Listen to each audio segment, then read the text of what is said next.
oder die in dem Wald rein bin. Ich trag dir die Rotznase noch so lang, bis es lebt wird. Die Saublöderei. Für uns geht's kein Zurück. Nee!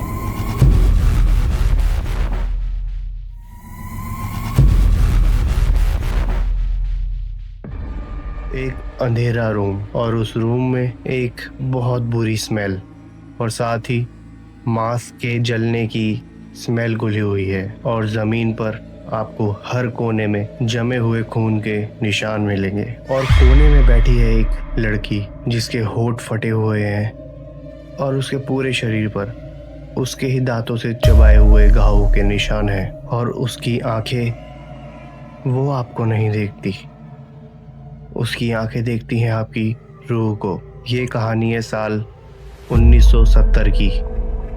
एक ऐसी लड़की जो बेचारी बहुत ज़्यादा मासूम थी और उसके शरीर को किसी बीमारी ने नहीं जकड़ा था, बल्कि 6 शैतानों ने अपना घर बना लिया था। ये स्टोरी है एनालिस मिशेल की। एनालिस एक शांत और बहुत ही प्यारी लड़की थी। वो गॉड में इतना ज़्यादा बिलीव करती थी कि वो डे और नाइट चर्च में ही रहती थी, लेकिन शायद उसकी ये प्योरिटी अंधेरी की ताकतों को मंजूर नहीं थी। जैसे ही वो लड़की 16 साल की होती है, तब से ही उस पर शैतानों ने कब्जा करना शुरू कर दिया था। पहले उसको बहुत ही डरावने सपने आते थे, फिर उसको आवाज़ें सुनाई देने लग गई कि कोई बहुत ज़ोर ज़ोर से चीख रहा है और चिल्ला रहा है। वो जब भी अपने रूम में अकेली होती थी, उसको ऐसा लगता था कि कोई शैतान उसके साथ उस रूम में है और उसको गालियां दे रहा है और धीरे धीरे उसकी हालत बद से बदतर होती जा रही थी। क्या आप यकीन कर सकते हैं, उसने मरी हुई मकड़ियाँ, ज़मीन पर रेंग रहे कीड़े और यहाँ तक कि कमरे की दीवारों को चबाना शुरू कर दिया था। वो ऐसा क्यों कर रही थी? क्योंकि उसके शरीर के अंदर बैठी ताकतें उसे गॉड की बनाई हुई कोई भी चीज़ खाने से मना कर रही थी। वो ताकतें उसको मजबूर कर रही थी ऐसी चीज़ें खाने के लिए जो अपवित्र हैं। और फिर धीरे धीरे उसने खुद को घायल करना शुरू कर दिया। उसकी माँ ने क्लेम किया कि उसकी माँ ने उसकी बॉडी पर कीलों से ठोके जाने वाले निशान देखे हैं, ठीक वैसे ही जैसे जीसस की बॉडी पर थे। और उसकी ये हालत उसके पेरेंट्स से बिल्कुल नहीं देखी जा रही थी। उसके पेरेंट्स ने उसे शहर के अच्छे से अच्छे हॉस्पिटल में दिखाया, हर बेहतरीन डॉक्टर से उसका इलाज कराया, लेकिन उसकी हालत में कोई सुधार नहीं आ रहा था।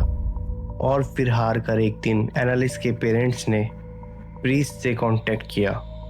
फादर आर्नोल्ड रेंज ने उसको देखते ही बता दिया कि ये बीमार नहीं है, ये शैतानी आत्माओं के कब्जे में है।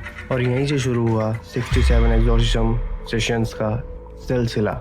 अगले 9 महीने तक एनालिस को 4-4 घंटे इस भयानक प्रोसेस से गुजरना पड़ा। ये कोई मामूली ट्रीटमेंट बिल्कुल नहीं था। ये अर्थ और हेल के बीच का एक युद्ध था, एक वॉर थी शैतान और गॉड के बीच की। एग्जॉर्सिज्म के दौरान जब फादर उस पर होली वाटर डालते थे तो रूम का टेम्परेचर बहुत ज़्यादा गिर जाता था, जैसे मानो उस रूम में किसी ने बर्फ़ जमा दी हो।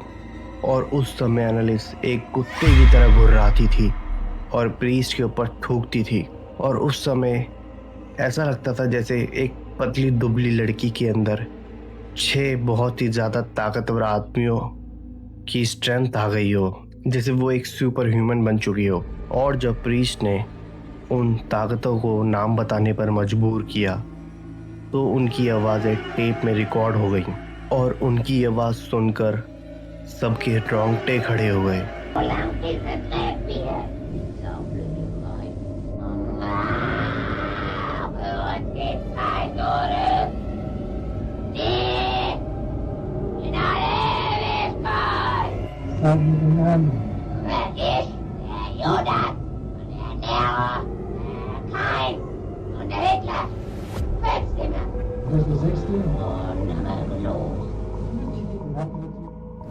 वो सारी 6 आत्माएं एक साथ बात कर रही थी और उनकी आवाज़ बहुत ही ज़्यादा भयानक थी।